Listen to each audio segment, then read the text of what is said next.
अस्सलाम वालेकुम प्यारे बच्चों, कैसे हैं आप। उम्मीद है कि आप सब खैरियत वाफिद से होंगे और शुक्र अल्लाह का हम सब भी ठीक हैं, अपने अपने घरों में महफूज है। और आज मैं आपको पढ़ाने जा रही हूँ जाबिर बिन हयान जो 8वीं जमात का एक सबक है। आज हम यही पढ़ने जा रहे हैं। पहले इसके कुछ मुश्किल अल्फाज थे जो मैंने नोट किए हैं। पहले मैं आपको ये पढ़ाऊँगी। पहले है कम सिन का मतलब होता है कम उम्र, यानी जो छोटी उम्र का होगा उसको हम कम सिन बोलते हैं। फिर है भट्टी का मतलब होता है बड़ा चूल्हा। मैं अपने स्कूल के बच्चों से कहूँगी कि भट्टी का मतलब होता है जिस पर हम आपके लिए मिड डे मील्स का खाना बनाते हैं, उसी को हम भट्टी कहते हैं, उसको भी हम भट्टी कहते हैं। और ये लोहार और धोबियों का चूल्हा होता है, वो बड़ी जैसी भट्टी जिस पर मतलब हम जो बड़ी भट्टी होती है जिस पर हम भी खाना बना सकते हैं, और लोहारों और धोबियों के पास भी होता है।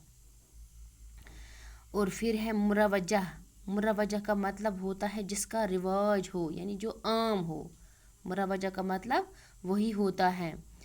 फिर है धुन सवार होना, जैसे हम कहते हैं इसको इस चीज़ का धुन सवार हुआ है, तो इसका मतलब है किसी ख्याल या बात के पीछे लगना या शौक होना, धुन सवार होना। फिर है रोज़ी रोटी का मतलब होता है रोज़गार, काम दाम, जैसे हम बोलते हैं कूट कर भरना, ऐसे हम बोलते हैं इसमें ये मादा कूट कर भरा हुआ है, तो इसका मतलब होता है बहुत ज़्यादा भरना। फिर है कीमियागर। प्यारे बच्चों, कीमियागर का मतलब होता है कीमिया बनाने वाला, उसको हम कीमियागर कहते हैं। पहले ज़माने में हम सिर्फ सोना चांदी बनाने वाले के लिए ये लफ्ज़ मखसूस इस्तेमाल करते थे, लेकिन अब ये बदल गया है। अब हम जो भी कोई दवाइयाँ या इस किस्म की दूसरी चीज़ें दरियाफ्त करते हैं, इनके लिए भी यही लफ्ज़ हम इस्तेमाल करते हैं, यानी कीमियागर। फिर है महफूज का मतलब होता है हिफाजत से रखा हुआ, जिसको हम हिफाजत से रखते हैं या उसी को हम कहते हैं महफूज। फिर है मरतब का मतलब होता है तरतीब देने वाला, जैसे हम कहते हैं किसी चीज़ की तरतीब हमने दी है, उसी को कहते हैं मुरतब। फिर है कवायद का मतलब होता है कायदा की, यानी कि हम कवायद किसी भी चीज़ इसके कवायद कानून हम बोलते हैं, मगर ये कवायद है, ये वाहिद है और इसकी जमा आएगा कायदा कायदा की जमा है कवायद। कायदा वाहिद है और कवायद इसकी जमा है। फिर है ऐजाद करना का मतलब होता है नई बात पैदा करना, जैसे हम बोलते हैं इसने ये चीज़ ऐजाद की, या इसने ये मतलब कोई कारनामा ये इसने ऐजाद किया, तो उसको हम कहते हैं ऐजाद करना। फिर है कशीद करना का मतलब होता है अरक निकालना। तो ये थे इसके कुछ मुश्किल अल्फाज। अब हम आपका सबक शुरू करने जा रहे हैं, जिसका नाम है जाबिर बिन हयान।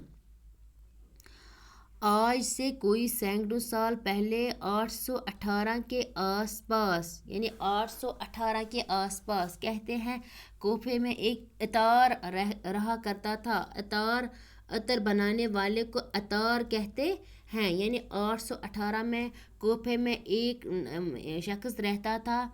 तो वो क्या काम करता था, वो अतार का काम यानी अतर बनाने का काम करता था। उसका नाम था हयान। क्या था उसका नाम था हयान।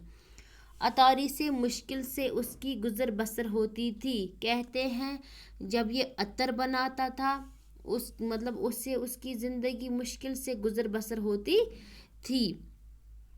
उसके यहाँ एक बेटा हुआ, यानी उसको एक बेटा पैदा हुआ जिसका नाम उसने जाबर रखा गया।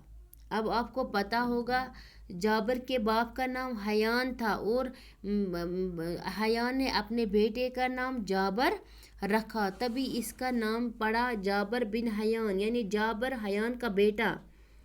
आई बात समझ में। हयान को फिक्र लाहक हुई کہ اب کیا ہوگا۔ جو یہ حیوان تھا، جو عطار تھا، اس کو یہ فکر ہوئی کہ روزی روٹی کا مسئلہ کیسے حل ہوگا۔ پیسہ کمانے کے لالچ میں وہ چھوٹے بڑے جرائم میں ملوث ہو گیا، یعنی اس کو یہ لاحق فکر ہوئی کہ میں کیسے روزی کماؤں گا، کیسے روٹی کماؤں گا، تو اس کو وہ چھوٹے چھوٹے جرم میں ملوث ہوا۔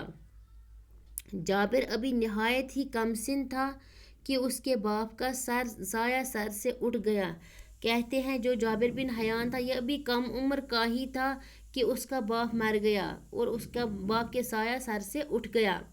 اب جابر کی تعلیم و تربیت کا سارا بوجھ اس کی غریب ماں پر آن پڑا۔ کہتے ہیں اب جب جابر پڑھتا تھا، تعلیم و تربیت حاصل کرتا تھا، اب اس کا سارا بوجھ اس کی ماں پر آن پڑا۔ ماں نے کم سن جابر کو کوفہ کے باہر گاؤں میں اپنے رشتہ داروں کے ہاں بھیج دیا۔ کہتے ہیں جو یہ جابر کی ماں تھی، اس نے اپنے اس چھوٹے بچے کو کوفہ سے یعنی اپنے گاؤں سے باہر اپنے رشتہ داروں کے ہاں بھیج دیا۔ اس طرح جابر کو بچپن کے یہ دن نہایت دیہات کے آزاد فضا میں گزارنے کا موقع ملا۔ یعنی اس طرح یہ کہتے ہیں یہ جو جابر بن حیان تھا، اس کو یہ دن نصیب ہوئے دیہات میں، اور اس نے اس آزاد فضا میں اپنی یہ چھوٹی کم عمر، جب یہ کم عمر کے تھے، اپنا یعنی بچپن اس نے آزاد فضاؤں میں گزارا۔ تو اس کو یہ گاؤں میں اس سے معمولی تعلیم میسر ہوئی۔ جب یہ گاؤں میں رہتا تھا، اس کو تھوڑی سی تعلیم میسر ہوئی، البتہ تلاش و جستجو کا مادہ اس میں کوٹ کوٹ کر بھر گیا۔ یعنی تلاش و یعنی کہ اس کو پڑھنے کا بہت شوق تھا، تو جستجو کا مادہ یعنی اس کو یہ کوٹ کوٹ کر بھرا ہوا تھا کہ مجھے تعلیم حاصل کرنی ہے، کیسے کروں گا، یہ کیا کروں گا، وہ کیسے کروں گا۔ کچھ سال گاؤں میں گزارنے کے بعد جابر واپس کوفہ آیا۔ کہتے ہیں جابر بن حیان نے کچھ سال گاؤں میں گزارے اور اس کے بعد وہ اپنے گاؤں یعنی کہ کوفہ جو اس کا اپنا یہ وطن تھا، وہ واپس آیا۔